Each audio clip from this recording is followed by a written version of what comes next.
velkommen til dette her forårsudstilling. Nummer 19 i rækken, og fjerde gang her i Nikolaj, de her dejlige lyslokaler.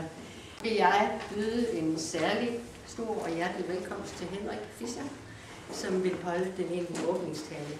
Henrik Fischer er jo kendt for sine skulpturer, sine store, ikke store, frodige damer, vil jeg sige. Altså, det er jo ikke nogen, der har været på slankekur, det skal de heller ikke. Altså, det vil være kedeligt i hvert fald, men de er jo utrolig festlige at se på. Og hvis man har problemer med at finde ud af, hvor Henrik skulle bo, jamen, så kører man bare ud til Sønder Stenderup, og så holder man øje med venstre side der, og så er der en af de helt store.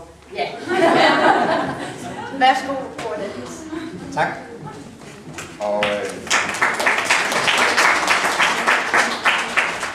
tak for den ære, det er at åbne udstillingen her. Det er jeg meget glad for. Nu ved jeg jo sådan, at det var borgmesteren, der var forhindret i at komme i dag, så derfor så må I jo så nøjes med mig, og det håber jeg jo selvfølgelig, at det går an. Jeg ville ikke have præsenteret mig, men det har du jo gjort på glimrende vis. Så nej, det vil jeg springe over.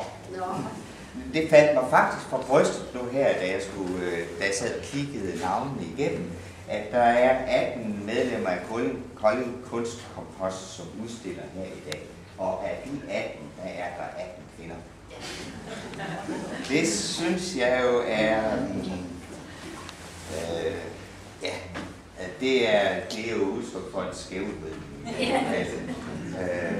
Men det er vel også udtryk for, at kvinder er bedre til at løfte i flok, hvor mænd måske i langt højere grad er sådan ensomme ulve. Og det er så ment absolut som en ros til kvinder, det vil jeg skal sige. Jeg ved ikke, hvad I har ment med ordet spejlinger. Jeg tror, det er noget indirekte. Et glimt af virkeligheden måske. Udstykker af virkeligheden. Eller som hav, når det spejler himlen. Hav, det kan være fuldstændig blåt under en skyfri himmel, men det kan være truende sort under tunge sorte tordenskyer. Havets farve, det påvirkes af vores himmelbælte. Havet giver en spejling af et vilkår, som vi lever under.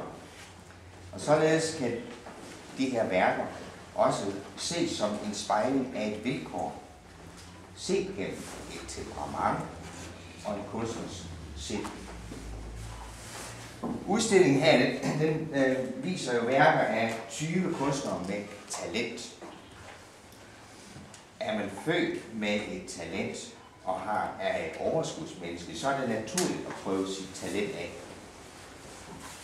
Kæmpe sin kamp med lærredet, eller lerklumpen, eller det sorte jern, eller alfiks, eller tunge sten, eller det lette papir, eller den flygtige farve, hvad det nu måtte være. Hvis man efter noget tid så har frembragt nogle værker, som man vurderer har en vis kvalitet, så er det på tiden at lade publikum se, hvad det er, man har lavet. Og værkerne må jo betragtes på det her tidspunkt som færdige. Tidligere, der blev malerier lidt ferniseret således, at man ikke kunne male videre på dem, men nu er det jo kun ordet fernisering, der er tilbage af denne proces. Men jeg vil lige dvæle ved det ord, jeg brugte før. Jeg brugte ordet talent. Jeg synes faktisk egentlig, at der findes et ord, der er bedre end ordet talent, og det er potentiale.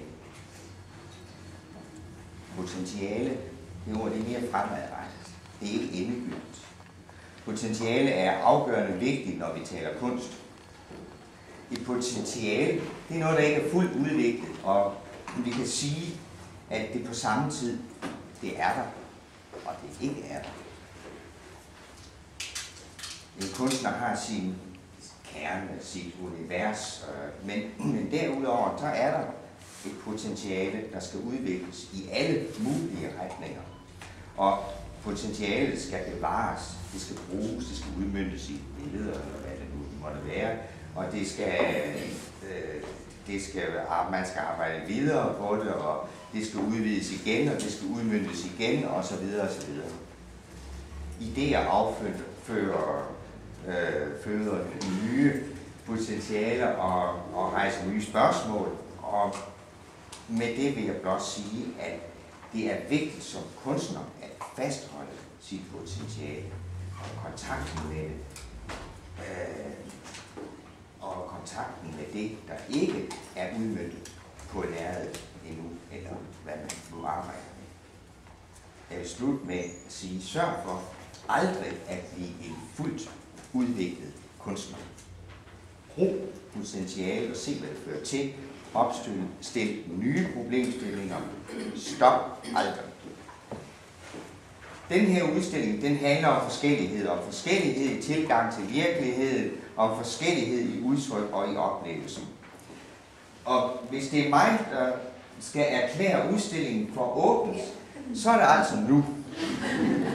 Og jeg vil opfordre jer til at gå på opdagelse og indleve jer i disse kunstneres forskellige holdninger til, hvad de synes er vigtigt. Så er det åbent.